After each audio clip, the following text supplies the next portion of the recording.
Hello, अस्सलाम वालेकुम Facebook friends.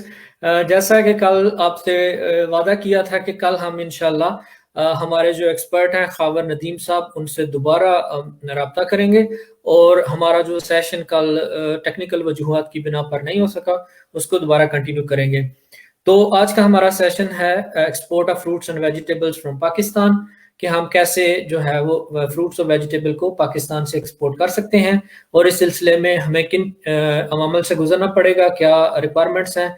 और इस सेशन के लिए आज हमारे जो गेस्ट हैं उनका नाम जो है खावर नदीम साहब हैं। और खावर साहब जो हैं एग्री प्रोडक्ट्स के मैनेजर हैं।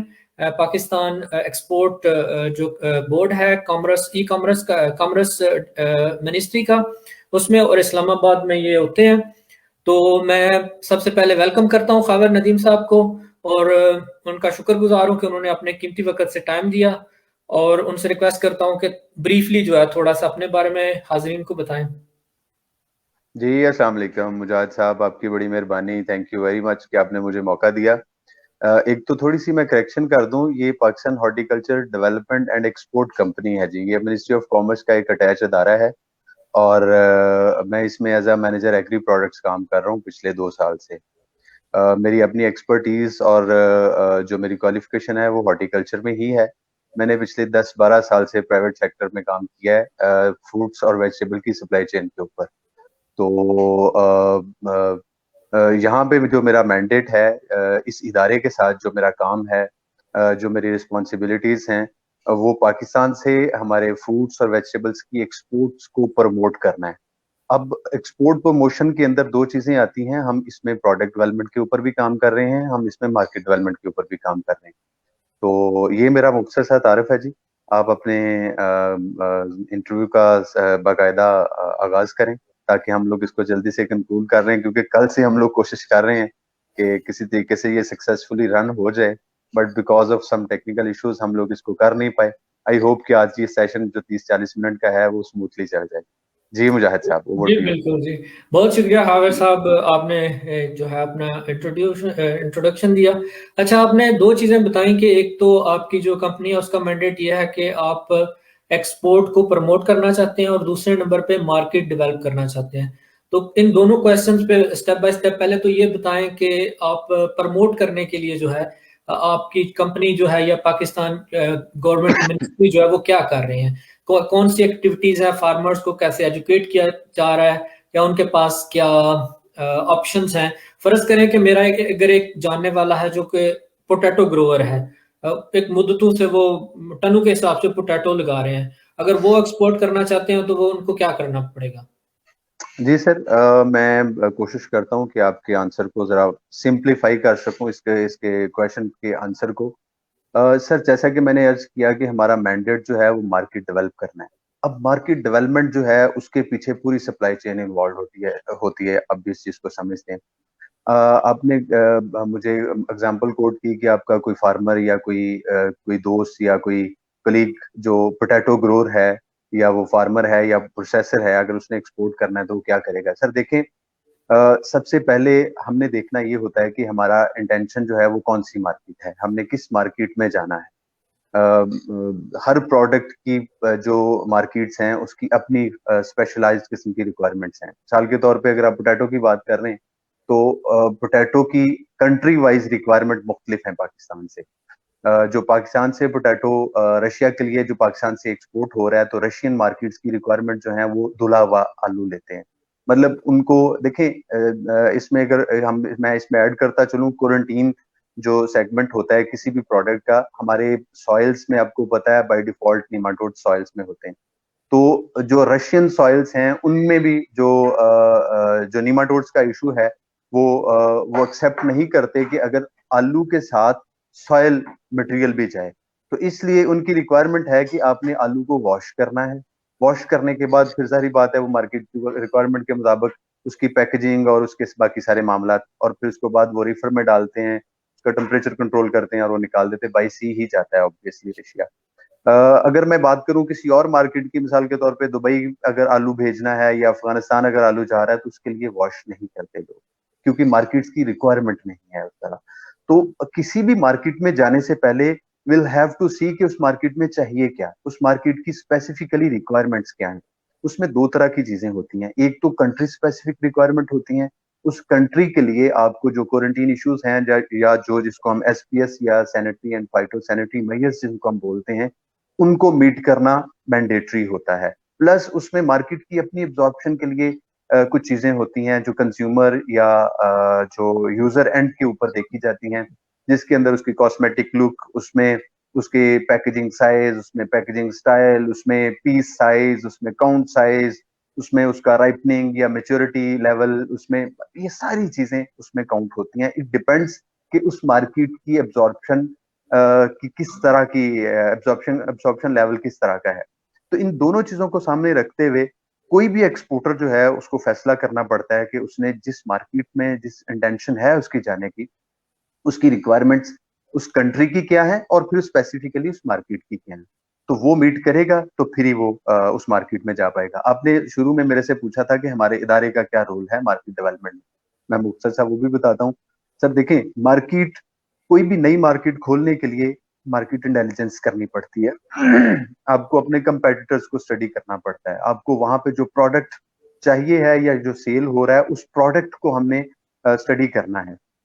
इन सारी चीजों को हम लोग इन हाउस और हमारे जो एक्सपोर्टर्स के साथ हमारा जो राब्ता है, जो लाइजन हम लोग करते हैं, जो मुख्तलिफ सेमिनार्स, वो मैं बाद में आता हूँ उसके ऊपर, जो हमारा वर्क प्लान होता है जिसको हम लेके आगे चलते हैं, ये सारी चीजें डिराइव हो रही होती हैं मुख्तलिफ जगहों से। मिसाल के तौर पे हमारे हमारे कमर्शियल जो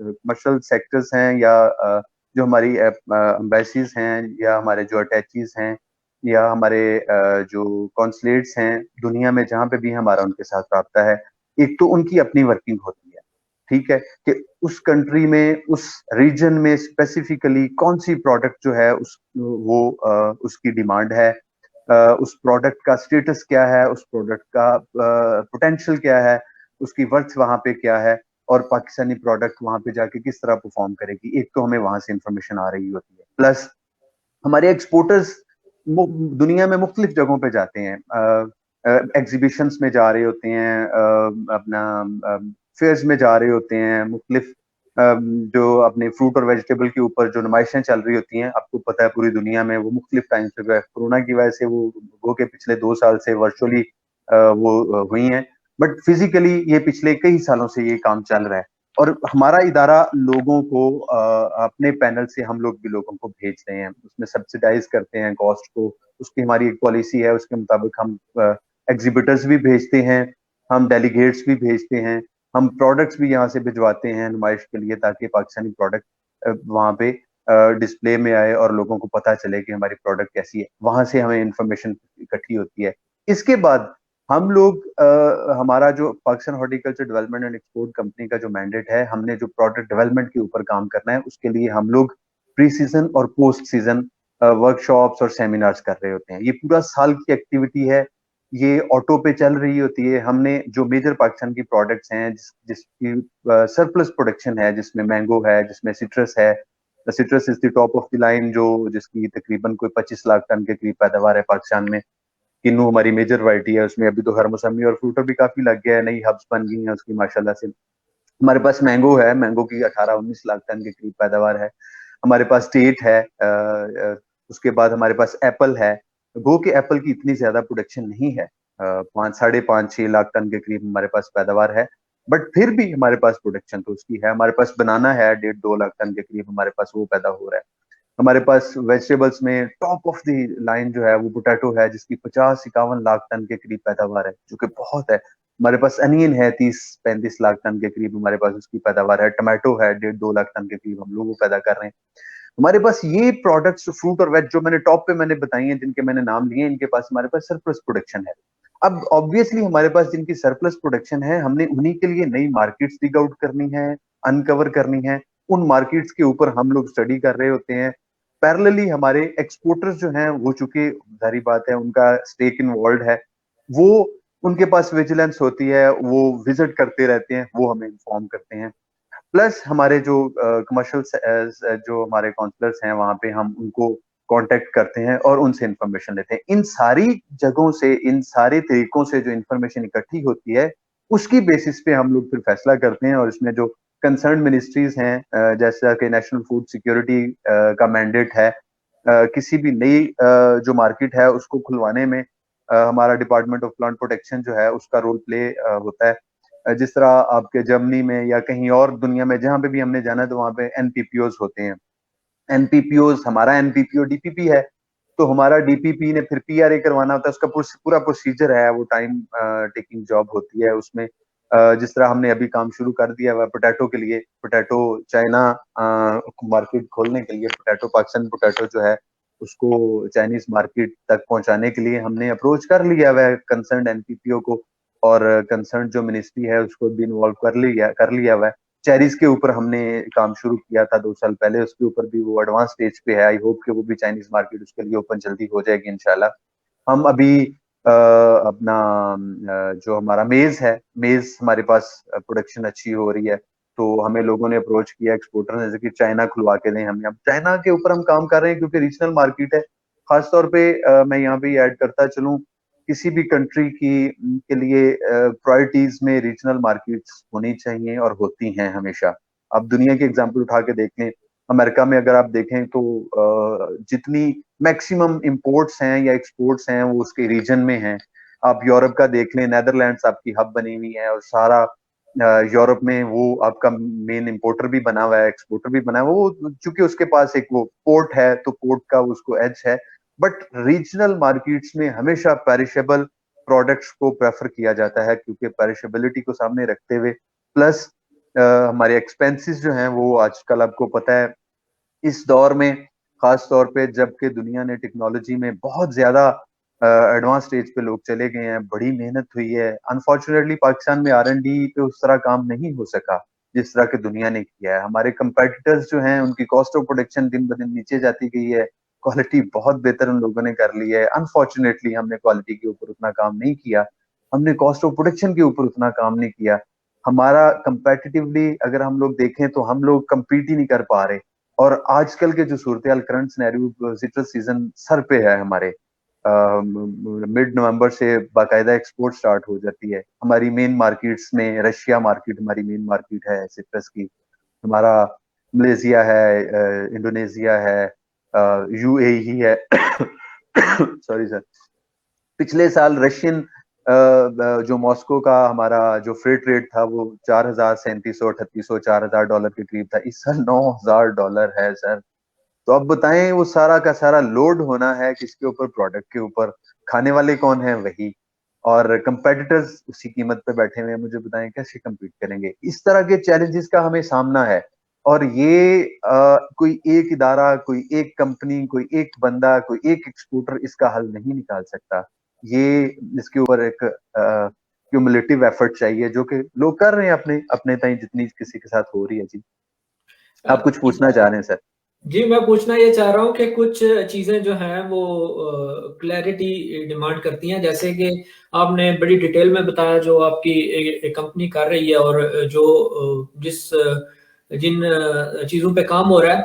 अच्छा, पूछना मैंने ये था कि आपने बताया कि एक्सपोर्ट के लिए डिफरेंट मार्केट्स हैं, तो क्या आपकी कंपनी के पास कोई ऐसा बुकलेट या ऐसी कोई इंफॉर्मेटिव मटेरियल है कि फर्ज करें जैसे हमने बात की पोटैटोज की, आलू की बात की, दुबई की मार्केट है, रशिया की है, चाइना की है, तो क्या आपने क्वांटाइन रिक्वायरमेंट जो है उनकी स्पेसिफिकली अगर कोई बंदा चाहता है जी कि मैं चाइना में भेजूं आलू या फर्ज करें सिट्रस भेजना चाहता है, तो आपके ने क्या कोई ऐसा मटेरियल अरेंज किया है, प्रिपेयर किया है कि जो सिंपली वो आपकी वेबसाइट से डाउनलोड कर ले और उसको पता चल जाए कि ये रिक्वायरमेंट्स हैं जो मुझे मीट करनी है और मैं एक्सपोर्ट कर लूंगा? और दूसरा पार्ट इसका ये है कि क्या कोई सर्टिफिकेशन सर्टिफाइड बॉडी है कि जो इन क्वार्टाइन रिक्वायरमेंट को पाकिस्तान में सर्टिफाइड कर दे और फिर आप सर्टिफिकेट जो है वो उस एक्सपोर्टर को दिखा दें, इंपोर्टर जो फॉरेन कंट्री का उसको दिखा दें कि ये देखिए मैं रिक्वायरमेंट मीट कर रहा हूँ? जी जी। सर। सर, पहला सवाल आपका जो था कि क्या इदारे के पास कोई ऐसा मटेरियल है जिससे कोई बंदा उसको पढ़े और उसको समझ आ जाए कि अगर मैंने एक्सपोर्ट करनी है तो मुझे किस मुल्क में जाना चाहिए, जाना होगा, क्या रिक्वायरमेंट्स हैं उस कंट्री की, क्या क्या फॉर्मेलिटीज हैं, क्या क्या लीगल रिक्वायरमेंट्स हैं, और किस तरह स्मूथली मैं वो प्रोडक्ट इस बॉर्डर से फला मुल्क तक पहुंचा सकता हूँ। सर डेफिनेटली पीएच टेक ने हमने लास्ट ईयर ही इसके ऊपर बड़ा बड़ा अग्रेसिव काम किया है। हमने 5 प्रोडक्ट के ऊपर प्रोडक्ट रिपोर्ट्स बना ली हुई हैं जो कि अभी फाइनल स्टेज पे हैं, मतलब बन गई हुई हैं, बस वो वेटिंग हो रही है जी उसकी। वो जल्दी वेब पे भी अवेलेबल होंगी और हमारे स्टेक होल्डर्स के पास भी होंगी। उसके अंदर मैं बता देता हूँ जो मेजर कंटेंट्स हैं, वो एग्जिस्टिंग स्टेटस है हमारा प्रोडक्ट का पाकिस्तान के अंदर, उस प्रोडक्ट का पोटेंशियल क्या है। देखें, पोटेंशियल दो तरह के हैं। एक प्रोडक्ट का इटसेल्फ अपना पोटेंशियल होता है कि वो कितनी और ग्रोथ बढ़ा सकती है, एक होता है मार्केट का पोटेंशियल कि उस मार्केट में कितनी और पेनिट्रेट कर सकती है, पेनिट्रेट कितनी जगह ले सकती है, कितना शेयर ग्रैब कर सकती है। ये दोनों पोटेंशियल्स उसमें मेंशन्ड है। उसमें जो पोटेंशियल मार्केट्स, जो पॉसिबल पोटेंशियल मार्केट्स हो सकती हैं पाकिस्तान के लिए, और उन पोटेंशियल मार्केट्स के अंदर चैलेंजेस क्या क्या हैं जो एग्जिस्टिंग सिनेरियो है, उन पोटेंशियल मार्केट्स के अंदर जाने के लिए कौन कौन सी रिक्वायरमेंट्स हैं, लीगल रिक्वायरमेंट्स कौन कौन सी हैं, मार्केट की अपनी रिक्वायरमेंट कौन सी। देखिए, मैंने पहले जब अर्ज किया कि दो तरह की रिक्वायरमेंट्स हैं, एक तो लीगल रिक्वायरमेंट है और एक उस मार्केट की अपनी रिक्वायरमेंट है। मिसाल के तौर पे मैं उसमें एग्जांपल देता जाता हूँ। मिसाल के तौर पे अगर किसी बंदे ने यूके मैंगो एक्सपोर्ट करना है, तो वो अगर उसके बायर की रिक्वायरमेंट है कि भाईजान ये 50% से ज्यादा राइपेंड ना हो, ठीक है, तो वो जाहिर बात है उसको एथिलीन शॉट लगाए बगैर या उसकी राइपनिंग ट्रिगर किए बगैर यहाँ से वो निकालेगा। अगर किसी की रिक्वायरमेंट है कि 90% मेरे पास जब पहुंचे तो पका हुआ हो, तो वो फिर उसको एथिलीन शॉट उस हिसाब से लगा के भेजेगा ताकि वो ट्रांजिट के अंदर उतनी राइपनिंग अटेन कर ले। तो ये मार्केट की रिक्वायरमेंट है, ये कोई लीगल रिक्वायरमेंट नहीं है। अगर किसी बाहर की रिक्वायरमेंट है कि 2 किलो का डब्बा चाहिए और 4 पीस चाहिए या 6 पीस चाहिए, तो वो लीगल रिक्वायरमेंट नहीं है, उस सरकार को कोई प्रॉब्लम नहीं है उससे। कस्टमर। प्रॉब्लम कस्टमर रिक्वायरमेंट है, मार्केट रिक्वायरमेंट है। तो लीगल रिक्वायरमेंट के अंदर आपका जो सवाल का दूसरा हिस्सा है, मेरा ख्याल मैंने पहले सवाल का जवाब आपको दे दिया कि product reports will soon be available to the stakeholders, और ये वेब के ऊपर भी हम इंशाल्लाह जल्दी अवेलेबल हो जाएंगे। उसके अंदर पोटेंशियल मार्केट्स का जिक्र है, लीगल रिक्वायरमेंट्स का जिक्र है, एसपीएस रिक्वायरमेंट्स की बड़ी डिटेल्ड डिस्कशन है, पोटेंशियल मार्केट्स कौन कौन सी हैं और उसके अंदर उनके कंपेटिटर्स कौन कौन से हैं, विद वराइटल डिस्क्रिप्शन के वैरायटी कौन कौन सी वहां पे जा रही है, उस वैरायटी का क्या बिहेवियर है और हमारी कौन सी वैरायटी उस वैरायटी के साथ compete कर सकती है, विद प्राइसिंग। अल्हम्दुलिल्लाह उसमें इतना काम हुआ है विद प्राइसिंग के, उनकी लैंडेड कॉस्ट कितनी, उस प्रोडक्ट की, उस कंट्री की, उस पोटेंशियल मार्केट के अंदर लैंडेड कॉस्ट कितनी आई है और हमारा क्या वहां पे पोटेंशियल बन सकता है। अब जाहिर बात है करना एक्सपोर्टर्स नहीं है, we are just the facilitators, we are just the helpers, हम यही कह सकते हैं। दूसरी बात जो आपने की थी कि इसके अंदर, सॉरी क्या सवाल था आपका दूसरा? सवाल ये था कि जैसे ग्लोबल गैप है, गुड एग्रीकल्चर प्रैक्टिसेस एक सर्टिफिकेट है जो जी, कि अगर गॉट इट। यूरोप में आप एक्सपोर्ट करते हैं तो हर बायर आपसे डिमांड करेगा कि क्या आप ग्लोबल गैप सर्टिफाइड हैं। तो मेरा सवाल ये था कि इस तरह की कोई सर्टिफिकेशन बॉडी है कि जो नॉर्मली आप रशिया की बात करते हैं तो मुझे नहीं पता रशिया ग्लोबल गैप फॉलो करता है। अगर आप अमेरिका की बात करते हैं, अमेरिका का अपना सर्टिफिकेशन सिस्टम है। कनाडा की बात करते हैं, उनका अपना है। चाइना की बात करते हैं, उनका अपना है। हर मुल्क की जो है। सर मैं आपका पॉइंट समझ गया, सॉरी टू कट यू। मैं कोशिश करता हूँ कि इसका आंसर कर दूं। ये आपने एक बात की सर्टिफिकेशन की, देखें दो चीजें हैं, एक प्रोडक्ट की अपनी इटसेल्फ क्वालिटी है जिसके ऊपर बायर बड़ा कॉन्शियस होता है, हमेशा उसकी हमेशा कोशिश होती है कि उसने जो प्रोडक्ट लेनी है वो 100% अच्छी क्वालिटी की हो, दिखने में खूबसूरत हो, सेफ हो, कॉस्मेटिक लुक उसकी बहुत अच्छी हो, प्लस उसमें उसके साथ क्या वो जो उस मुल्क की, उस मार्केट की या वहाँ के कंज्यूमर्स की जो रिक्वायरमेंट है कि क्या वो ग्लोबल कैप सर्टिफाइड है, क्या वो हैसप सर्टिफाइड है, आईएसओ है, बीआरसी है, या कोई भी सर्टिफिकेशन जो हर मुल्क के लिए उसकी डिमांड्स भी मुख्तलिफ हैं। उसके किसी एक मुल्क में किसी एक स्टोर की डिमांड हो भी सकती है, नहीं भी हो सकती। इन सारी सर्टिफिकेशंस के लिए आपने ये पूछा था कि क्या कोई थर्ड पार्टी मौजूद है जो इंश्योर कर सके। सर जब सर्टिफिकेशन आप लेते हैं तो आपके पास सर्टिफिकेट होता है जो उस एक्सपोर्टर की उस यूनिट के नाम पे होता है या एक्सपोर्टर के अपने नाम पे होता है। जिस नाम पे वो कंपनी रजिस्टर्ड होती है वो सर्टिफिकेट उसी कंपनी के नाम पे ही उसको दिया जाता है हमेशा। तो जब अगर मिसाल के तौर पे फार्मर या एक्सपोर्टर एक्स है, उसने पोटैटो एक्सपोर्ट करना है, या उसने मैंगो एक्सपोर्ट करना है टू यूके। अब यूके की रिक्वायरमेंट फॉर एग्जांपल स्टोर की है, ग्लोबल गैप रिक्वायरमेंट है। अब वो अपने सर्टिफिकेट का एक ग्लोबल गैप नंबर होता है, उसके ऊपर वो ग्लोबल गैप नंबर शेयर करता है, जो वेब से जाके वेरीफाई किया जा सकता है। तो वो सिंपली जो बायर है वो उस नंबर को पंच करेगा, उसको इन्फॉर्मेशन मिल जाएगी। जस्ट लाइक ग्लोबल गैप है, सब भी ऐसे ही वेरीफाई हो जाता है, बीआरसी भी हो जाता है। अब आगे क्वालिटी की बात मैं ऐड करता जाऊं, उसके बाद फिर आप अपना सवाल पूछ लीजिएगा। हमारे पास थर्ड पार्टीज ऐसी हैं जो यहाँ से बैठ के उनको भी वेरिफिकेशन करवा सकती हैं, और हमारा माल जब पहुंच जाता है तो वहां पे हमें कोई डाउट्स ना रहे कि बायर हमारे साथ कोई डॉच कर रहा है, हमें गलत इन्फॉर्म कर रहा है कि जी आपका 30% माल खराब हो गया तो ये जी आपका 30% पैसे कट जाएंगे। उसके ऊपर भी हमें एक वेरिफिकेशन बॉडी वहां पे, एक थर्ड पार्टी वहां पे वेरिफिकेशन करके बताया। एसजीएस बड़ी कॉमन नाम आपने सुना होगा, बहुत सारे कंट्रीज में उनकी सर्विसेज अवेलेबल हैं। जब मैं प्राइवेट सेक्टर में था तो हमारी कंपनी भी उनकी सर्विसेज लिया करती थी, हमें डाउट होता था जबकि बाहर यहाँ पे एस, गड़बड़ कर रहा आपने क्या नाम बोला? है। S S C G S, S S G S. S G S, हाँ जी, एस जी एस। तो वो बहुत सारे कंट्रीज में उनकी सर्विसेज जो हैं वो अवेलेबल हैं। तो वो इंडिपेंडेंट सर्वे करते हैं अपना, वो इंडिपेंडेंट उसका उसके ऊपर वेरिफिकेशन करके जो भी फाइंडिंग्स होती हैं वो दोनों पार्टी, उसकी अपनी थोड़ी सी फीस है जिसके ऊपर दोनों को कोई इतराज नहीं होता। तो इस तरह की ऑप्शंस मौजूद हैं जी मार्केट में। यहाँ पे मैं आपको रोकूंगा। एक दो चीजें हैं जिसपे इंटरनेशनल मार्केट बड़ा फोकस करती है। एक तो यह है कि क्वालिटी प्रोडक्ट की, और दूसरा उसकी सेफ्टी। तो उसके लिए ग्लोबल गैप का आपने कहा, वो ठीक है, मुझे पता है उसको कैसे वेरीफाई करते हैं, क्योंकि मैं खुद भी ग्लोबल गैप से वो रहा हूँ कंसल्टेंट। तो वो मुझे उसका आइडिया। लेकिन मेरा सवाल जो अभी भी है ना, पाकिस्तान में तो बहुत ज्यादा फार्मर ग्लोबल गैप सर्टिफाइड है ही नहीं। और जर्मनी में खासकर जो ये हो रहा है ना, कि इसके दो दो दो चीजें हैं।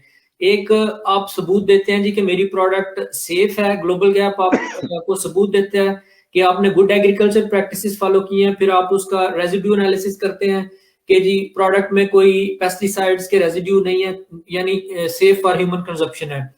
लेकिन जब प्रोडक्ट जर्मन के या किसी भी फॉरेन कंट्री के वो कोस्टल एरिया में आती है, सी पोर्ट्स पे आती है या एयरपोर्ट के थ्रू आती है, तो वहां पे उनके इंस्पेक्टर होते हैं जो कि उस प्रोडक्ट को फर्दर चेक करते हैं, जो कि गवर्नमेंट लेवल पे होता है। जैसे आपने कहा कि क्वारंटाइन है, इस तरह अमेरिका में एफडीए है, वो करती है। कनाडा में इस तरह उनका फूड एंड एग्रीकल्चर डिपार्टमेंट है, वो करता है। जर्मनी में इनका बीएलई कहते हैं उसको, वैसे फूड एंड एग्रीकल्चर डिपार्टमेंट है, उसके इंस्पेक्टर हैं। तो वो जब उसको चेक करते हैं, अगर वो खराब हो तो वो उसके बाद कस्टमर को टाइम देते हैं कि आप इसको क्लियर करें। अगर नहीं करते तो उसको फिर वो जाया कर देते हैं, पूरी की पूरी कंसाइनमेंट को जाया कर देते हैं। तो मेरा जो आपसे क्वेश्चन टिपिकली था वो ये था कि पाकिस्तान में तो ग्लोबल गैप बहुत ज्यादा प्रोडक्शन है ही नहीं। तो अगर हम कहें जी कि ग्लोबल गैप सर्टिफाइड हूं, तो हमारे मसला ये है कि पहली बात ये है कि हमारे लोगों के तो एग्रीकल्चर बिजनेसेस रजिस्टर्ड ही नहीं है, जो पहली चीज होती है ग्लोबल गैप में। कि जी आपको लाइसेंस इशू होना है, बाय नेम होना है, बाय कंपनी नेम होना है, बाय ग्रोअर नेम होना है। तो हमारे तो रजिस्टर्ड ही नहीं है। दूसरे फिर उसके बाद वो काफी सारी कॉम्प्लिकेशंस है, आप ग्लोबल गैप को बेहतर जानते हैं। लेकिन किस तरह सिस्टम अब किस तरह काम कर रहा है, कौन सी सर्टिफिकेट आप यूज कर रहे हैं करंटली? क्योंकि ग्लोबल गैप का मुझे पता है पाकिस्तान में बड़े होंगे तो 3,000 होंगे, 5,000 ग्रोअर होंगे, 1.5-2 लाख तो पूरी दुनिया में उनके ग्लोबल गैप के सर्टिफाइड सर्टिफिकेट्स हैं, 1.5-2 लाख के करीब। एक और सिस्टम है जर्मनी में, उनके भी 1.5-2 लाख ही हैं। तो ऑल ओवर द वर्ल्ड, तो पाकिस्तान में बड़े हो गए तो 3,000 में तो 5,000 ग्रोअर होंगे जो सर्टिफाइड है। तो कौन सा सिस्टम जो एक्सेप्टेबल है, जो भी कर रहे हैं? क्वारंटाइन आपने बताया, क्वारंटाइन की रिक्वायरमेंट्स हैं, या जो plant protection and quarantine department है वो उसकी कोई एसपीएस आपने बताया कि जी फाइटोसैनिटरी रिक्वायरमेंट्स है, वो है। उस बारे में मुझे बताएं जो करंटली चल रहा है, क्योंकि ग्लोबल गैप हमारे फार्मर्स के लिए एक अगली स्टेज है। उसमें जाना पड़ेगा, ऑर्गेनिक में जाना पड़ेगा, क्योंकि फ्यूचर डिमांड जो है 2030 वो तो ऑर्गेनिक है, वो तो नॉर्मल एग्रीकल्चर नहीं है। सर आपने बिल्कुल सही फरमाया मुजाहिद साहब। मसला ये है कि ग्लोबल गैप की रिक्वायरमेंट खालिस्तान कंज्यूमर की या बायर की रिक्वायरमेंट है। It's not the legal requirement of any country. इस बात को वॉलंटरी है। समझिए। मर्जी है ना। देखिए बिल्कुल। आपको ग्लोबल गैप खाना है तो आप खाएं, नहीं खाना तो ना खाएं, वो बिल्कुल। आपकी मर्जी है। जो आप ये बात कर रहे हैं कि ग्लोबल गैप के बगैर गुजारा नहीं होगा, सर जब तक हमारे लोगों को ग्लोबल गैप की ऑर्डर्स नहीं मिलेंगे वो क्यों करवाएंगे? पहली बात ये समझने की जरूरत है, why do they make such expenses जिनकी वर्थ ही कोई नहीं मिल रही उनको। 2007 में यूरोप गैप के नाम से ये आया था। अल्हम्दुलिल्लाह आई एम द पायनियर इन पाकिस्तान, और मेरे साथ और भी मेरे बहुत सारे दोस्त शायद इस वक्त सुन रहे होंगे या बाद में सुनेंगे। हम लोगों ने पहली बार ग्लोबल गैप के जो थे ना अपना ट्रेनिंग्स वगैरह। उसको क्या स्पेसिफिकली वर्ड बोलते हैं, जो उसकी रिक्वायरमेंट की के जो क्या उसको कंट्रोल। यार कंप्लाइंस रिक्वायरमेंट थी, वो हमने पहली बार हमने इन हाउस बड़ी एग्रेसिव वर्किंग करके हमने वो प्रिपेयर की थी, क्लॉज बाय क्लॉज। हमने एक एक क्लॉज को उठाया, उसको स्टडी किया, उसकी रिक्वायरमेंट देखी कि कंप्लाइंस क्या बनती क्या है, फिर उसके बाद जाके एक पूरा पलंदा बना था डॉक्यूमेंट्स का, और फिर उसको हमने देखा कि कौन कौन से एक्चुअली वाकई ये इम्प्लीमेंट हो सकते हैं। बहुत सारी चीजें आपको पता है पाकिस्तान में इम्प्लीमेंट होने की हो ही नहीं सकती थी। खैर ये बड़ी लंबी बहस है। ग्लोबल गैप 2007 से शुरू हुआ, जो यूरोप गैप के नाम से था, फिर 2009-10 में ग्लोबल गैप के नाम पे से वो चेंज हो गया क्योंकि वो दुनिया में पॉपुलर हो गया। फिर उसके बाद आज तक वो चल रहा है। आपने 3000 नंबर बताया, मेरा ख्याल इससे भी कम होगा पाकिस्तान में। उसकी बहुत बड़ी वजह ये है, पाकिस्तान में एक दो वजह से लोगों ने ग्लोबल गैप किया था। एक तो डोनर फंडिंग जो एजेंसीज थी उनका टारगेट था, उन्होंने मैक्सिमम लोगों को ये डिसेमिनेट करना था, उन्होंने ये फंड यूज करने थे। प्लस कुछ लोगों के पास ऑर्डर्स भी थे, क्योंकि ये फ्री ऑफ कॉस्ट लोगों को दिया जा रहा था, और कुछ लोगों के पास डेफिनेटली वो डेफिनेट ऑर्डर्स भी थे, जो कि शुरू में स्मॉल क्वांटिटीज में थे। लेकिन लोगों ने, इसलिए सारे लोगों ने ये ग्लोबल गैप या यूरोप गैप ले लिया, क्योंकि इसके ऊपर कॉस्ट नहीं थी। 2-3 साल तक ये फ्री ऑफ कॉस्ट लोगों को मिलता रहा थ्रू सम डोनर और फंडिंग एजेंसीज लाइक यूएसएड, और ये कुछ ऑस्ट्रेलियंस और कुछ वर्ल्ड बैंक के को फंड आए थे, उस वजह से लोगों ने ये ले लिया। अब उसके बाद लोगों ने ले तो लिया, लेकिन अब मेरे पास ग्लोबल गैप है, अब मैं लेके फिर रहा हूँ कि जहाज साहब मेरे पास ग्लोबल गैप प्रोड्यूस है, आप ले लें। आप कहते हैं भाई नहीं मुझे चाहिए, तो मुझे बताएं मैं क्यों ग्लोबल गैप करूंगा? बड़ी सिंपल सी बात है सर, इट्स टोटली आपकी मार्केट डिमांड के ऊपर है, टोटली प्योरली मार्केट डिमांड है। मार्केट मांगेगी लोग करवाएंगे, मार्केट नहीं मांगेगी लोग नहीं करवाएंगे, एक चीज। दूसरी चीज, आपने कहा कि क्वालिटी को किस तरह इंश्योर करते हैं। सर फाइटो सर्टिफिकेट, जिसको हम डीपीपी का जो दिया हुआ सर्टिफिकेट है, या जो एसपीएस को इंश्योर करता है, वो गवर्नमेंट ऑफ पाकिस्तान की तरफ से एक स्टैम्प प्रूफ डॉक्यूमेंट है कि भाईजान इस प्रोडक्ट को हमने थॉरोली चेक कर लिया हुआ है। आपके कंट्री में जिन जिन पेस्ट और जिन जिन डिजीजेस को आप क्वारंटाइन डिजीज या पेस्ट बोलते हैं, जो आपके लिए रिस्क है, वो हमने इंश्योर कर लिया कि वो नहीं है। मैं फिर एग्जांपल दूंगा, सिट्रस को आप 4 डिग्री पे ठंडा करते हैं, ठीक है। ठंडा करने के बाद फिर आप उसको डब्बे में डाल के और फिर रीफर में डाल के आप निकाल देते हैं। सिट्रस को 4 डिग्री पे टेम्परेचर पे ठंडा करने के दो मकासद हैं। एक मकासद फ्रूट फ्लाई को मारना है, जो कि क्वारंटीन पेस्ट है। दूसरा मकसद उसकी शेल्फ लाइफ को ऑब्वियसली बढ़ाना है, जिससे कि बढ़ती है शेल्फ लाइफ। मैंगो को आप हॉट वाटर ट्रीटमेंट या वेपर हीट ट्रीटमेंट या रेडिएट करते हैं। तीन चीजें दुनिया में एक्सेप्टेबल हैं। जापान वेपर हीट ट्रीटमेंट मांगता है, पाकिस्तान में अल्हम्दुलिल्लाह vapour heat treatment plants functional हैं। फौजी ने सबसे बड़ा कमर्शियल यूनिट लगाया था, उसके बाद रूमी ने लगाया, और अल्हम्दुलिल्लाह पाकिस्तान से अच्छी एक्सपोर्ट हो रही है जापान। उसके बाद हॉट वाटर बहुत ज्यादा है। मुझे याद है यूएसएड के प्लेटफॉर्म पे 19 यूनिट दिए थे हमने यूएसएड के प्लेटफॉर्म पे सिंध और पंजाब में, जो फंक्शनल हैं और सारे यूज हो रहे हैं, यूटिलाइज हो रहे हैं। हो सकता है चांद एक बंद भी हो, बट ज्यादातर उसमें यूटिलाइज हो रहे हैं।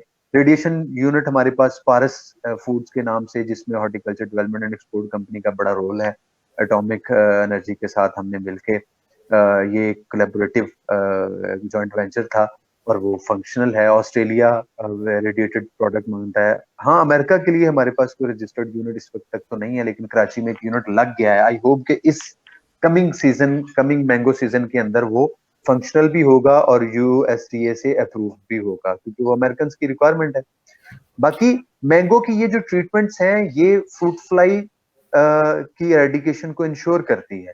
जो प्रोडक्ट वेपर हीट ट्रीटेड होगी, जो हॉट वाटर ट्रीटेड होगी, जो रेडिएटेड होगी, वो होस्ट कंट्री के लिए एक्सेप्टेबल होगी, क्योंकि उसके साथ फाइटो सर्टिफिकेट लगा हुआ है, जो गवर्नमेंट ऑफ पाकिस्तान की तरफ से स्टैम्प है कि भाईजान ये पेस्ट, ये डिजीज इसमें अब नहीं है। रही बात आपकी क्वालिटी की, तो सर क्वालिटी का जो मामला है it's purely between the seller and the buyer.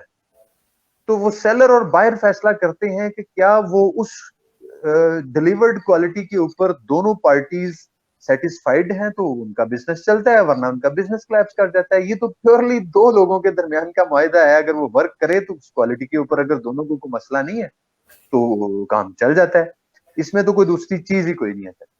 अच्छा, बड़ी वैसे दिलचस्प गुफ्तगू है। मुझे तो लगता है टाइम हमारे पास थोड़ा है। अच्छा, तो सवाल मेरा ये है कि ये तो क्लियर हो गया कि क्वालिटी बायर और कंज्यूमर का, बायर और कस्टमर का जो आपस का एग्रीमेंट है वो जोन सी भी रिक्वायरमेंट रख सकते हैं, ये तो क्लियर हो गया। फाइटोसेंट्री का आपने कहा कि वो प्रोडक्शन की सेफ्टी को गवर्नमेंट ऑफ पाकिस्तान जो है वो सर्टिफाइड कर देती है कि ये प्रोडक्ट आपकी जो भी करंट इश्यूज हैं, क्वांटाइन इशू है, निमाटोड्स है, डिजीजेज है, फ्रूट फ्लाई है, उसको जो है वो कंफर्म करती है कि इसमें कोई इश्यूज नहीं है।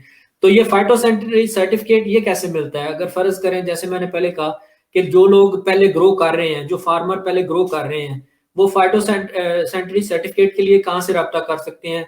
और फिर इस प्रोसेस में अगर आगे मतलब फर्दर वो चाहें कि तो नेक्स्ट स्टेप क्या है? तो अगर इसको आप स्टेप वाइज करें, फर्ज करें कि मैं मुजाहिद जो हूँ एक ग्रोअर हूँ, मैं बिल्कुल जो है वो लेमैन हूँ, मुझे नहीं पता, मैं इतने साल से एक काश्त कर रहा हूँ और मेरा दिल करता है कि जी मेरा जो आलू है या मेरी भी जो किन्नू है वो दुबई में जाए या जाए उधर कनाडा, किसी मुल्क में। तो आप मुझे एक एक करके बताएं कि सबसे पहले मुझे क्या करना होगा, दूसरे नंबर पे क्या करना होगा, तीसरे नंबर पे क्या करना होगा, और अगर मुझे मसला हो तो मैं किससे, यानी आप तो मौजूद हैं, आपसे भी रब्ता करूंगा, लेकिन और पॉइंट कौन से हैं? जी। सर सर ये बड़ा सिंपल और बड़ा आसान इसका तरीकाकार है। ये भी प्रोडक्ट टू प्रोडक्ट, इसमें इसका जो प्रोसेस है उसमें थोड़ा सा फर्क है प्रोडक्ट टू प्रोडक्ट। मेनली तो सेम काम ही है। मैं प्रोडक्ट उसमें कोट करता हूँ, मिसाल के तौर पे मैंगो है। मिसाल के तौर पे मैंगो के लिए जिस बंदे ने फाइटो का सर्टिफिकेट लेना है, उसने एक्सपोर्ट करनी है यूके या जापान एक्सपोर्ट करनी है, और उसने एक्सपोर्ट या ईरान इवन एक्सपोर्ट करनी है, तो उसको फाइटो का सर्टिफिकेट चाहिए। तो उसमें होता ये है कि उसमें दो स्टेजेस हैं। पहली स्टेज जो ऑर्चर्ड होता है, वो ऑर्चर्ड वक्त से पहले डिपार्टमेंट ऑफ प्लांट प्रोटेक्शन अपनी वेब के जरिए और अपने जो उनका जो भी तरीकाकार है वो लोगों को इन्फॉर्म करते हैं कि वो रजिस्ट्रेशन करवा लें। उनका रजिस्ट्रेशन के लिए वो फल हार्वेस्ट होने से काफी अर्सा पहले, जब फल फल बेयर हो जाता है, मिसाल के तौर पे आम का फल बेयर होता है मार्च अप्रैल में, ठीक है। सिंध को अगर मैं देखूं तो मार्च में बेयर हो जाता है, यहाँ पे अप्रैल में, मुल्तान में हो जाता है। तो मार्च अप्रैल में जब फल बेयर हो जाएगा तो ये मार्च से मई के दरमियान 2-3 माह का टाइम होता है। ये फार्मर्स को भी पता होता है और डिपार्टमेंट को भी। डिपार्टमेंट इसकी एप्लीकेशन ऑनलाइन या इनके फिजिकल ऑफिस हैं, मुल्तान में है, सिंध में मुख्तलिफ जगहों पे बने हुए हैं, बहावलपुर में है, लोगों को पता है, वहां पे एप्लीकेशन ये एक्सेप्ट कर रहे होते हैं। और बड़ा सिंपल है, ईमेल पे आप एप्लीकेशन डाल, इनके ईमेल्स ये प्रोवाइड कर देते हैं। एप्लीकेशन आपने दे दी, इनका कंसर्न इंस्पेक्टर आता है, उसमें फ्रूट फ्लाई कंट्रोल करने के लिए जो बाग के अंदर मैयर्स इन लोगों ने एसओपी बनाया हुआ है, उसका बड़ा सिंपल एसओपी है कि आपने 1 एकड़ के अंदर 5 से 6 फेरोमोन ट्रैप्स जो हैं वो हैंग करने हैं। मक्खी के डब्बे आपने लटकाने हैं। मैं देसी जुबान में, सिंपल जुबान में बोलता हूँ, मक्खी के डब्बे के अंदर जहर और जो सेक्स अट्रैक्टेंट जो केमिकल होता है वो आपने, जो उसको अट्रैक्ट करता है मेल को, उसमें फीमेल की स्मेल होती है, तो उसमें बेसिकली वो मेल को किल करता है सारे को। उससे ये होता है कि वो फिर एग फर्टिलाइजेशन का प्रोसेस रुक जाता है, एग ले नहीं होते और फिर वो फ्रूट फ्लाई कंट्रोल हो जाती, फर्दर पॉपुलेशन बढ़ने नहीं वो देता। तो उन्होंने आके अपना मिनिमम रिक्वायरमेंट देखनी होती है कि आपने डब्बे लटकाए हैं, आपने नीचे से घास साफ की है, ड्रॉप्ड फ्रूट आपने बरी किया है, आपने अगर वो थ्रेशोल्ड लेवल से पेस्ट की काउंटिंग ज्यादा हो गई है तो आपने कुछ स्प्रे किया है, आपने बेड ट्रैप लगाए हैं, आपने रिकॉर्ड प्रॉपरली मेंटेन किया है जिसके अंदर आपने मक्खियों की गिनती देखी है, आपने उन मक्खियों के डब्बों को उसका जो खास इंटरवल है उसके बाद आपने उनको खाली करके नया जहर लगाया था। 14 दिन के बाद तो उसका असर खत्म हो जाता है, तो आपने 14 दिन से पहले पहले उसको जहर को भी बदलना है, उसको अट्रैक्टेंट को भी बदलना है। वो सारे एसओपीज आके काउंटर चेक करता है डीपीपी का रिप्रेजेंटेटिव। उस काउंटर चेक के ऊपर फिर वो एवेलुएट करता है कि इधर इस बंदे को देना है और नहीं देना है, ठीक है, सर्टिफिकेट ठीक देना है, हो गया। उसको एक रजिस्टर ऑर्चर्ड नंबर लगता है, ऑर्चर्ड नंबर मिलता है, वो पूछता है कि इस ऑर्चर्ड का नाम क्या है, वो कहता है जी मुजाहिद रजा फ्रूट फार्म है। वो मुजाहिद रजा फ्रूट फार्म को लोकेशन और एकड़ेज और मेजर वैरायटीज के साथ पूरी डिस्क्रिप्शन होती है जो कि डीपीपी की वेब पे पड़ी हुई है, वो उसको एक कोड दे देता है। अब वो कोड वेब पे अवेलेबल है, उस पहला मरहला आ गया कोड का। दूसरा, अब फ्रूट हार्वेस्टिंग स्टेज पे चला गया। जब फ्रूट हार्वेस्टिंग स्टेज पे जाएगा, अच्छा ये मैं बताता चलूं, यहाँ पे ये सिर्फ मैंगो में होता है, सिट्रस में नहीं होता, आलू में नहीं होता, एप्पल में नहीं होता, बनाना में नहीं होता, ये सिर्फ एप्पल के लिए एट द मोमेंट उन्होंने ये शुरू किया है, और ये पिछले 5-6 साल से या 7 साल से ये चल रहा है। और इससे सॉरी जी, इससे काफी हद तक आप बाग में ही इंश्योर कर देते हैं कि मक्खी नहीं थी या फ्रूट फ्लाई नहीं थी। अब जिन कंट्रीज में फ्रूट फ्लाई क्वारंटीन पेस्ट है, जिन कंट्रीज के लिए फाइटो मैंडेटरी है, उन कंट्रीज के लिए मैंडेटरी है कि वो फ्रूट भी उसी बाग से लें, और ये उस कंट्री ने मैंडेटरी नहीं किया, ये हमारे डीपीपी ने मैंडेटरी किया। डीपीपी उस बाग का प्रोडक्ट एक्सेप्ट ही नहीं करती जो कि जिसको ऑर्चर्ड नंबर नहीं लगा। ठीक हो देखें, गया। ऑर्चर्ड नंबर वाले बाग से अब ट्रेसेबिलिटी आपकी, आपने ग्लोबल गैप जानते हैं, ट्रेसेबिलिटी आप चेक कर सकते हैं कि आपने कहा जी एक एक्सपोर्टर है, एक्सपोर्टर एक्स है, उसने मुजाहिद रजा फ्रूट फार्म से माल लिया। अब वो कहे उस अपने डॉक्यूमेंट में बताएगा कि Sindhri fruit was harvested from Mujahid Raza fruit farm on जो बैक डेट जिसमें भी लिया गया, 1 दिन पहले या 2 दिन पहले, और इसका ये इसका डीपीपी नंबर है, ठीक है। अब उस डीपीपी नंबर से वो बैक ट्रैक कर सकेगा कि वाकई मुजाहिद रजा फ्रूट फार्म एग्जिस्ट भी कर रहा है कि नहीं कर रहा। उसके बाद फिर वो कहेगा कि मैंने, इसके बाद मरहला आता है प्रोसेसिंग यूनिट्स की रजिस्ट्रेशन का। अच्छा। डीपीपी प्रोसेसिंग यूनिट्स के ओनर्स या वो एक्सपोर्टर्स या प्रोसेसर्स जो हैं वो डीपीपी को एप्लीकेशन डालते हैं कि मेरा ये यूनिट है, फलान जगह पे है, ये इसकी कैपेसिटी है, मैं इसको रजिस्टर्ड करूंगा। तो फिर वो विजिट करता है, उस विजिट के अंदर एक एक मॉक टेस्ट किया जाता है उसका, उसके अंदर वो फ्रूट रन करके उसको, उसके जो एसओपीज हैं, मिसाल के तौर पे जो इंपोर्टिंग कंट्रीज हैं उनकी रिक्वायरमेंट है कि फ्रूट फ्लाई जो है वो अगर हॉट वाटर ट्रीटमेंट है आपने करनी है तो 48 मिनट के लिए 48 डिग्री सेंटीग्रेड पे 1 घंटे के लिए आपने उसको हीट करना है, आपने उसको ट्रीट करना है, हॉट वाटर के अंदर डिप करना है।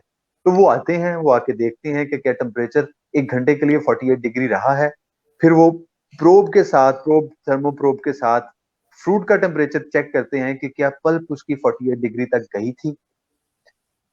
ये सारा प्रोसेस होने के बाद फिर जाके वो डीपीपी का इदारा जो है वो रजिस्ट्रेशन नंबर देता है या डीपीपी नंबर देता है to that specific processing unit by the name whatever, जो भी उसका होगा उसमें वो बताएगा जी ये X fruit X processing unit है, एक्स प्रोसेसिंग फैसिलिटी है, X hot water treatment plant है, कुछ भी रख सकता है नाम उसका। तो वो उस नाम से डीपीपी उसको रजिस्टर करेगा और उसकी वेब पे वो भी चला जाएगा। ये हो गया दूसरा मरहला। अब तीसरे मरहले पे एक्चुअली जब एक्सपोर्ट एग्जीक्यूट होनी है, उसमें होता ये है कि मुजाहिद रजा ने अपना फ्रूट यूके भेजना था। वो करेगा क्या कि वो रजिस्टर्ड बाग से फ्रूट उठाएगा, उसको उठा के रजिस्टर्ड यूनिट पे जाके प्रोसेस करवाएगा। प्रोसेस करवाने के बाद उसका डीपीपी को कॉल करके कहेगा जी ये मैंने कर लिया। वो उसका पीएसआई करेगा, प्री शिपमेंट इंस्पेक्शन होती है, वैसे तो वो बाग के अंदर होती है। वो काउंटर चेक करते हैं, उसके अंदर पूरी ट्रेसिबिलिटी मेंटेन होती है कि बाग कौन सा था, गाड़ी नंबर कौन सी थी, ड्राइवर नाम क्या था, ड्राइवर का फोन नंबर क्या था, कितने बजे हार्वेस्टिंग हुई, कितने बजे गाड़ी बाग से निकली, कितने बजे यूनिट पे पहुंची, यूनिट पे पहुंचने के बाद कितने बजे वो ट्रीटमेंट हुई, और सारा कुछ करने के बाद फिर वो डीपीपी का कंसर्न बंदा उस सारे प्रोसेस को देखता है, काउंटर चेक करता है, फिर उसके बाद वो फाइटो का सर्टिफिकेट इश्यू करता है जो कि स्टैंप होती है कि भाईजान ये प्रोडक्ट जो है ये सेफ है, इसके अंदर कोई इस तरह का क्वारंटीन पेस्ट नहीं एग्जिस्ट करता। Keeping in view the whole procedure जो उसने देखा था from orchard to processing unit, उससे पहले उसको फाइटो का सर्टिफिकेट नहीं मिलता। तो इस तरह वो इंश्योर हो जाता है। इसी तरह किन्नू के अंदर है, किन्नू के अंदर क्या होता है, बाग के अंदर भी वो जा सकता है। ज्यादातर वो डीपीपी के लोग जो हैं वो आपको पता है सैंपल चेक करना होता है, उन्होंने वो कोल्ड स्टोर के अंदर या रीफर कंटेनर से वो डब्बे निकालते हैं, उसका वो टेम्परेचर चेक करते हैं, उसकी वो पूरा ग्राफ चेक करते हैं उस कोल्ड स्टोर का कि कब इसको डाला गया था, उसकी रिक्वायरमेंट, मिनिमम रिक्वायरमेंट टेम्परेचर की और टाइम की पूरी हुई कि नहीं हुई। फिर उसके बाद वो उसको फाइटो इशू करता है, उसके पहले वो फाइटो इशू कर ही नहीं सकता। ठीक है। ये प्रोसीजर है हमारे प्लांट प्रोटेक्शन डिपार्टमेंट का, और ये इंश्योर कर देता है कि वो प्रोडक्ट जो है उस एसपीएस कंप्लायंस पे पूरी उतरती है जो कि इंपोर्टिंग कंट्री। ठीक है। मेरा ख्याल है ये आपको आंसर जो है वो बड़ा, मैंने कोशिश तो की है सिंप्लीफाई करने नहीं, की बड़ा कि सिंप्लीफाइड था, क्लियर हो गया। पहले क्लियर हो। आपने कहा कि ऑनलाइन जो है जो एसपीएस डिपार्टमेंट है प्लांट प्रोटेक्शन, वो ईमेल एडवर्टाइज, के जरिए, हाँ हाँ, वो ईमेल उनके के वेब जरिए पे अवेलेबल। एडवर्टाइज करेगा, फार्मर रजिस्टर्ड करेगा, उसके बाद उसके इंस्पेक्टर आएंगे, वो प्री हार्वेस्ट चेक करेंगे कि क्या जो है, जो भी क्वारंटाइन पेस्ट है उसको देखेंगे कि उसकी प्रैक्टिसेस जो है कंट्रोल की वो इन प्रैक्टिस है। उसके बाद जब वो हार्वेस्ट की स्टेज आएगी, उसके बाद जो क्या कहते हैं उसकी आफ्टर हार्वेस्ट जो ट्रीटमेंट है उसके प्लांट की रजिस्ट्रेशन होगी। और फिर जो है एंड पे जब वो शिपमेंट होगी उसकी, उस वक्त उसका इंस्पेक्टर दोबारा उसको वेरीफाई करेगा, और उसके बाद जो है हमें जो प्लांट प्रोटेक्शन की तरफ से जो एसपीएस सर्टिफिकेट है वो मिल जाएगा। और उसके बाद फिर प्रोडक्ट जो है ये बॉर्डर क्या कहते हैं बैरी जहाज के जरिए या दूसरे जहाज के जरिए बाहर चली जाएगी। ठीक हो गया। ये देखें, ये लीगल रिक्वायरमेंट है। डीपीपी फाइटो का सर्टिफिकेट जो है ये कस्टम के बाकी डॉक्यूमेंट के साथ लगता है, जो बाकी कस्टम के डॉक्यूमेंट्स हैं ये उनका पार्ट है, ये ठीक हो मैंडेटरी है। और इसमें मैं थोड़ा सा प्रोसेस आप आगे पीछे करके, इसमें सबसे पहले ऑर्चर्ड की आपकी रजिस्ट्रेशन होगी, ऑर्चर्ड के बाद आपके प्रोसेसिंग यूनिट की रजिस्ट्रेशन होगी, ये सारी सीजन से पहले हो जाती होती है। ठीक अच्छा। है। और जब एक्चुअली एक्सपोर्ट एग्जीक्यूट होनी है तो आपकी पीएसआई प्रोसेसिंग यूनिट पे जाने से पहले होती है, प्री शिपमेंट इंस्पेक्शन उसको बोलते हैं। वो बेसिकली काउंटर चेक करने के लिए होती है कि इधर के ये प्रोडक्ट रजिस्टर्ड बाग से आया है, और फिर वो चली जाती है रजिस्टर्ड प्रोसेसिंग यूनिट के ऊपर। उस प्रोसेसिंग पीएसआई सर्टिफिकेट साथ लगता है उस ट्रक के, उस लॉट के साथ जो प्रोसेसिंग यूनिट पे जाता है। उस यूनिट पे जाके फाइटो वाला आता है, उस पीएसआई को चेक करता है, फिर उसके बाद उस यूनिट को चेक करता है, फिर अपना फाइटो का सर्टिफिकेट देता है। ये प्रोसेस है। ठीक हो गया, ठीक हो गया। सो इसका मतलब है जो प्री शिपमेंट कंट्रोल है वो बाग के अंदर ही होगा जब उसने। Exactly exactly. ओके ओके, मैं इसको अदरवाइज कर रहा था कंफ्यूज। ठीक हो गया। तो फिर आलू जो है उसके तो फिर कम नहीं होगी रिक्वायरमेंट, अगर आलू को करना चाहता है तो उसमें तो ये इशू नहीं होगा फ्रूट फ्लाई का, उसमें निमाटोड आ जाएंगे। यस यस, देखिए ये प्रोडक्ट वाइज, जैसे कि मैंने पहले अर्ज किया था कि हर प्रोडक्ट की और हर कंट्री की अपनी रिक्वायरमेंट है। इवन कि मैंगो में भी, सिट्रस में भी, मैं आलू पे आता हूँ, वो भी मैंगो में देखें, फाइटो रिक्वायरमेंट जापान की वीएसटी है, हॉट वाटर नहीं है, हॉट वाटर एक्सेप्ट ही नहीं वो करता। ऑस्ट्रेलिया की रेडिएशन है, हॉट वाटर है। अमेरिका ना हॉट वाटर मांगता है ना वीएसटी मांगता है, वो रेडिएटेड मांगता है। हर कंट्री की अपनी रिक्वायरमेंट है अगेंस्ट जो भी उसका पेस्ट है या डिजीज है। अब आलू के केस में रशियन मार्केट्स जो हैं, चूंकि नीमाटोड सॉइल का पेस्ट है, तो अगर आप धोएंगे नहीं तो सॉइल तो साथ जाएगी। आलू, आपको पता है बिल्कुल। आलू के साथ मट्टी होती है। हम अपने घरों में जब आलू दो। लेके आते हैं तो हमारी माएं बहनें उसको धो के फिर वो पकाती हैं, अदरवाइज तो वो पकने के काबिल नहीं होता। तो खास बिल्कुल तौर पे रशियन मार्केट्स या वो मार्केट्स जहां पे जो मट्टी अलाउड नहीं है, जिसमें धुला हुआ आलू चाहिए, उसमें फिर आपका डीपीपी इन्वॉल्व होता है, वो फाइटो इशू करता है। बगैर फाइटो के तो वो गवर्नमेंट ही आपको अलाउ नहीं करेगी, वो बॉर्डर ही क्रॉस नहीं कर पाएगा, चाहे वो बाई एयर जाए चाहे वो बाई सी जाए।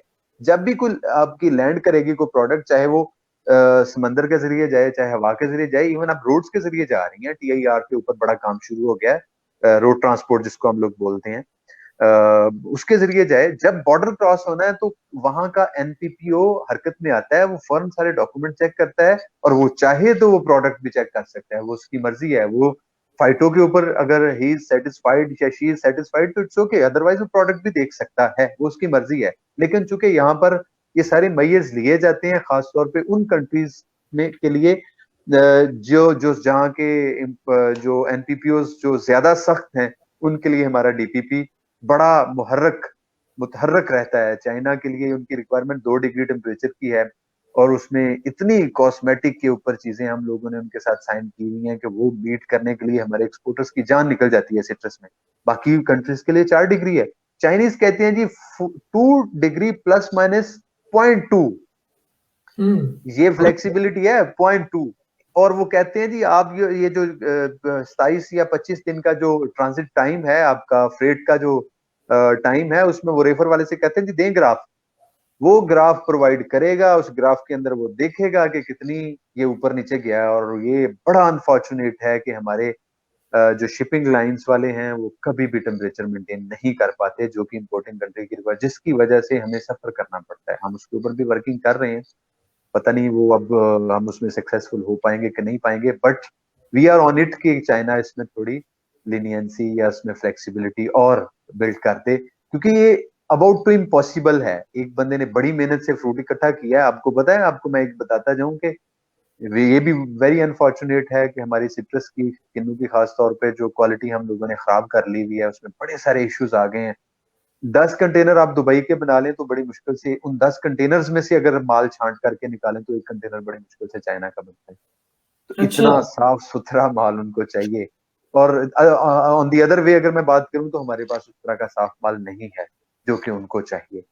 तो हमें बड़ी मेहनत की जरूरत है। इसमें खालिस्तान हमारा फार्मर जो है, हमारा प्रोसेसर जो है, हमारा एक्सपोर्टर जो है, वो रोल प्ले कर सकता है। गवर्नमेंट एंटिटीज, जो हमारी फंडिंग एजेंसीज हैं, वो सिर्फ लोगों को गाइड कर सकती हैं। ऑनेस्टली स्पीकिंग, मैं चूंकि प्राइवेट सेक्टर्स में मैंने बड़ा टाइम गुजारा है, मैंने ये चीजें विटनेस की हैं। पाकिस्तान से पहली बार जापान एक्सपोर्ट मैंने किया था, फौजी के प्लेटफॉर्म पे मैं था, वहां पे लीड कर रहा वो सारे प्रोसेस को।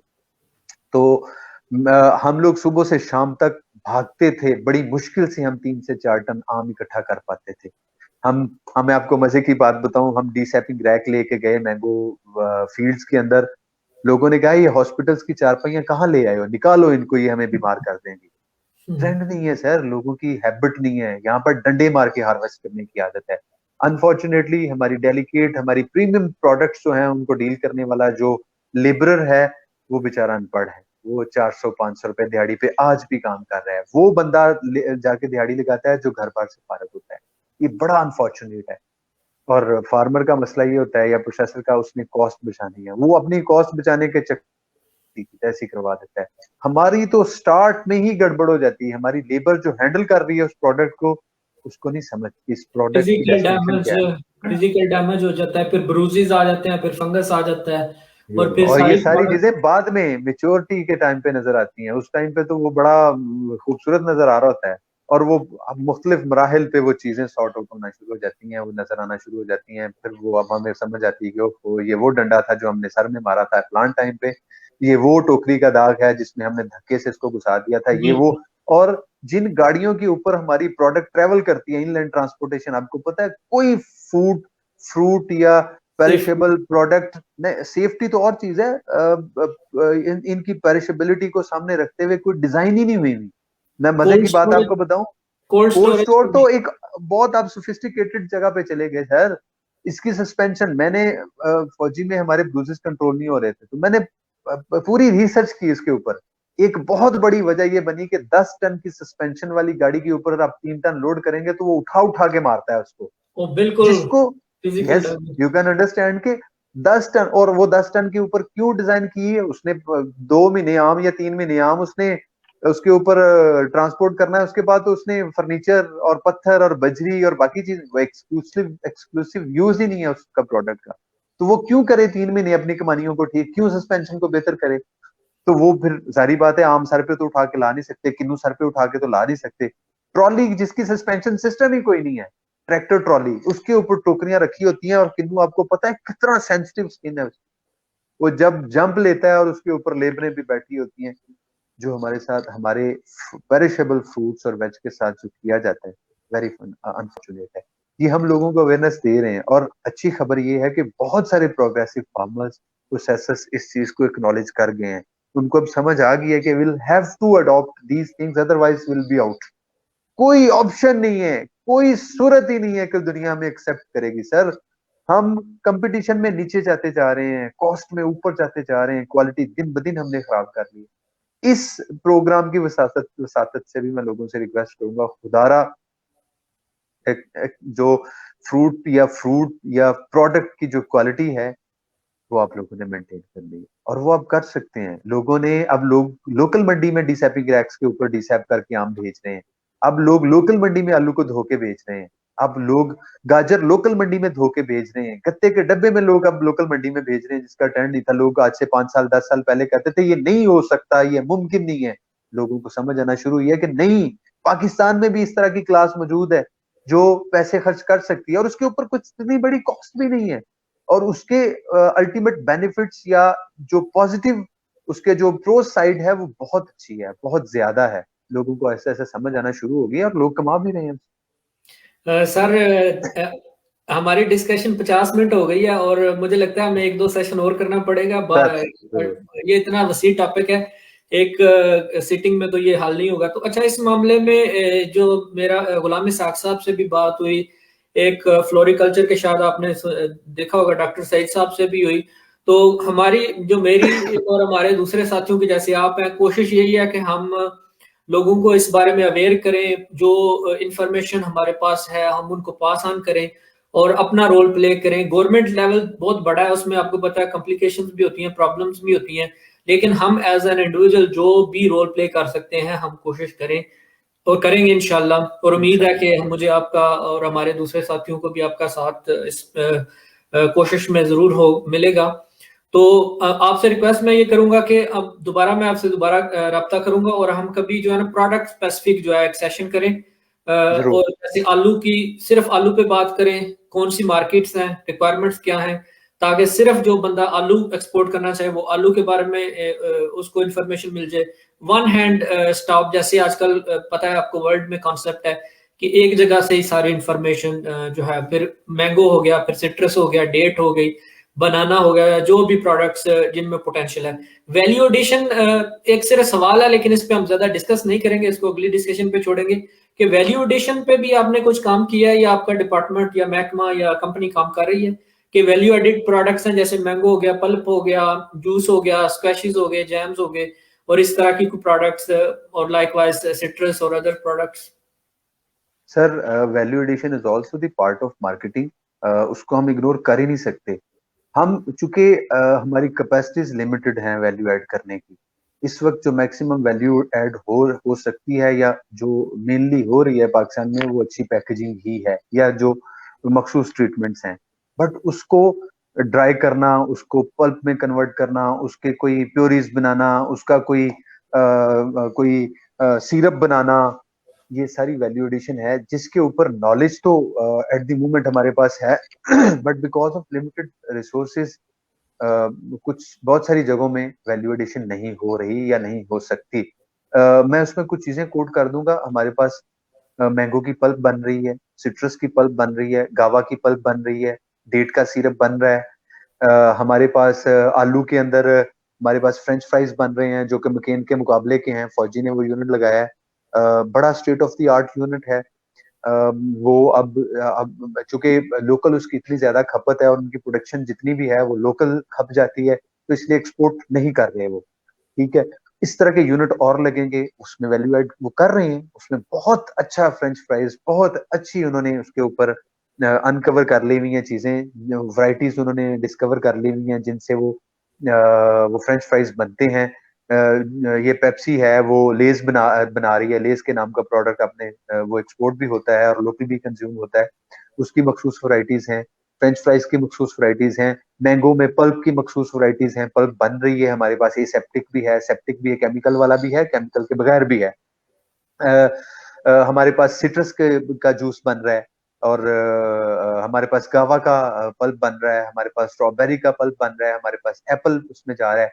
अब अल्हम्दुलिल्लाह पाकिस्तान में ड्राई प्रोडक्ट के ऊपर भी काम शुरू हो गया, बट गो कि वो बहुत बड़े पैमाने पे नहीं है। बट जो इनिशियल जो उसके पायलट प्रोजेक्ट बड़ा सक्सेसफुली चला है, वो बहुत अच्छा परफॉर्म किया है उन सारे उन प्रोजेक्ट्स ने जो सदर्न पंजाब में या रहीम यार खान में जो लोगों ने लगाए थे, उनके रिजल्ट्स बड़े पॉजिटिव आए हैं। अब वो उसको प्रोग्रेस वो करेगा इंशाल्लाह, उसको सिर्फ प्रोजेक्शन की जरूरत है। वो लोग अपनी रिक्वायरमेंट्स को, अपनी एक्सपोर्ट्स को, अपने बिजनेसेस को देखते हुए उसकी प्रोग्रेशन में वो जाएंगे जरूर, लाजमी। अच्छी खबर ये है कि हम सक्सेसफुली मैंगो, सिट्रस नहीं, मैंगो, बनाना, एप्पल, हम उसको ड्राई करने में कामयाब हो गए हैं और हमारे पास मैंगो फ्लेक्स इतने मजेदार हैं, और वो आई होप कि हम लोग कमर्शियल प्रोडक्ट भी उसकी प्रोडक्शन बना सकें, जो कि आपको पता है फॉरेन से बड़ा मुश्किल है। हम डिग आउट कोई चीज फंड्स कर लेना तो उसके बाद उस माइलस्टोन को तय करना आसान हो जाता है, जहां हमने पहुंचना होता है वो डिग आउट या अनकवर हो गई हैं चीजें। मैं बड़ा पॉजिटिव हूँ, बड़ा ऑप्टिमिस्टिक हूँ कि इंशाल्लाह हमारी फ्रूट और वेज जो इंडस्ट्री है वो इंशाल्लाह बहुत ज्यादा उसमें प्रोग्रेस आएगी, बड़ा पोटेंशियल है उसमें। पिछले 2-3 साल से अगर आप उठा के देख लें तो हमारी एक्सपोर्ट्स माशाल्लाह बहुत अच्छे तरीके से बड़े पॉजिटिवली वो बढ़ी हैं। सिट्रस की एक्सपोर्ट 5 लाख टन के करीब जा चुकी हैं, जो 20-22% है, जो कि आज से 3-4 साल पहले 1.5-2 लाख टन के करीब थी। सिट्रस मैंगो हमारा पिछले 3 साल से उसकी एक्सपोर्ट्स बढ़ी हैं। इस साल हमने 1.5 लाख का हदफ जो था हमारा इस सीजन का, जो लास्ट सीजन गुजरा है अभी कंक्लूड हुआ है, वो भी हमने तय कर लिया है। हमारा इदारा तो इंपोर्ट सब्स्टिट्यूशन के ऊपर भी काम कर रहा है कि कम से कम हम इंपोर्ट सब्स्टिट्यूट तो करें ना। चलिए एक्सपोर्ट नहीं फिल वक्त कर सकते तो इंपोर्ट तो सब्स्टिट्यूट करें। बहुत उसके कम ऊपर है। भी हम लोग प्रोडक्ट स्पेसिफिक सेमिनार्स कर रहे हैं, वर्कशॉप्स कर रहे हैं। सेमिनार्स हमारा एक्सपोर्टर्स के लिए होता है, जिसके अंदर हम अवेयरनेस देते हैं कि how to make sure the things जो एक्सपोर्टर्स को चाहिए होती हैं। और वर्कशॉप्स हमारी खालिस्तान होती हैं गुड एग्रीकल्चर प्रैक्टिस के। इनफैक्ट उसका नाम ही ऐसे होता है कि good agriculture practice on citrus, good agriculture practices on palm, date palm, good agriculture practices on mango। और फिर हम फिनोलॉजिकल साइकिल के हिसाब से चलती हैं कि किस टाइम पे कौन सा पेस्ट एक्टिव है, और हमने वो जो और बड़ा इंपॉर्टेंट है, वो क्रिटिकल टाइम है जिसको हमने कंट्रोल करना है।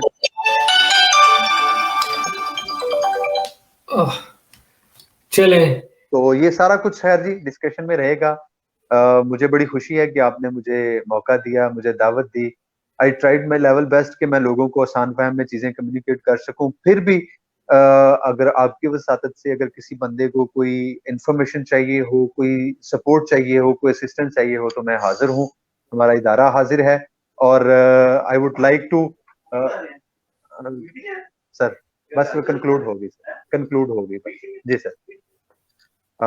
सर मैं अब जी मुजाहिद साहब, thank you so very much. PH tech का मैंने आपको बता दिया और आई होप के सारी चीजें साउंड एंड क्लियर होंगी। कोई आपका क्वेश्चन है तो बताएं, वरना हम किसी और सेशन में डिस्कस कर लेंगे। सिर्फ आखिर में जो है मैं आपका शुक्रिया अदा करता हूँ, और सिर्फ एक छोटा सा पैगाम जो आप अपने हाजरीन को, नाजरीन को देना चाहें। और मजीद सेशन इंशाल्लाह आपसे टाइम लूंगा, दोबारा हम करेंगे इस मुख्तलिफ मौजूआत पे, जैसे मैंने पहले भी डिस्कस किया। तो मुझे भी अभी जो है किसी को आ रही है कॉल, तो आपका भी बॉस आ गए हैं, तो सिर्फ एक छोटा सा पैगाम दें अपने हाजरीन को, 1 मिनट के लिए शॉर्ट, और उसके बाद हम कंक्लूड करते हैं। लेकिन फिर हम साइन ऑफ करेंगे, आप जाइएगा नहीं, 1 मिनट हम बात करेंगे। आखिरी पैगाम ऑडियंस के लिए आपकी तरफ से। सर मेरे मेरे सुनने वालों को मेरा यही पैगाम होगा कि इसमें जरूर कुछ फार्मर्स भी होंगे, कुछ प्रोसेसर एक्सपोर्टर्स स्टेक होल्डर्स भी होंगे, कुछ एकेडेमिया से, रिसर्च से लोग होंगे, कुछ एक्सपर्ट्स भी होंगे। एक्सपर्ट्स के लिए मेरा दरख्वास्त ये है कि लोगों को मैक्सिमम अवेयरनेस दें। प्रोसेसर एक्सपोर्टर्स और ग्रोअर्स के लिए के आगे गुजारिश ये है कि खुदारा अपने चंद पैसे बचाने के लिए प्रोडक्ट की क्वालिटी को कंप्रोमाइज ना करें। प्रोडक्ट की क्वालिटी को अगर आप कंप्रोमाइज करेंगे तो पूरी इंडस्ट्री सफर करेगी। कोई इतना मुश्किल काम नहीं है, आप सारे लोग जानते हैं। थोड़ी सी एफर्ट्स करने से, थोड़ा सा ध्यान रखने से आप अपनी प्रोडक्ट की क्वालिटी को, उसकी सेफ्टी को इंश्योर कर सकते हैं। और यही सस्टेनेबल मार्केटिंग का एक टूल है। दुनिया में अगर आपने compete करना है सस्टेनेबल बेसिस के ऊपर, you will have to take care of your quality, take care of your supply chain, processing. इन चीजों के ऊपर आप गौर करें, ये आपको जरूर पे करेंगी और ये पे ऑफ करती हैं हमेशा। मेरा यही पैगाम है और आप लोगों का बहुत शुक्रिया सर। मुजाहिद रजा साहब, आपकी बहुत मेहरबानी, बहुत शुक्रिया। आई होप कि हम दोबारा जल्दी मिलेंगे। बहुत शुक्रिया खामिर साहब, और ऑलमोस्ट 1 घंटा हो गया, हमने 30 मिनट्स का कहा था। मैं आपके इस काइंडनेस का बहुत बहुत मशकूर हूँ कि आपने अपनी कीमती वक्त में से टाइम दिया और अपने कीमती नॉलेज जो है हमारे ऑडियंस के साथ शेयर किया। तो बशर्ते ज़िंदगी और अल्लाह ने मौका दिया तो दोबारा आपसे मुलाकात होगी। इसके साथ ही आपसे इजाज़त चाहता हूँ। अल्लाह हाफ़िज़। अल्लाह ओके हाफिज। सर, पाकिस्तान अल्लाह जिंदाबाद। हाफ़िज़।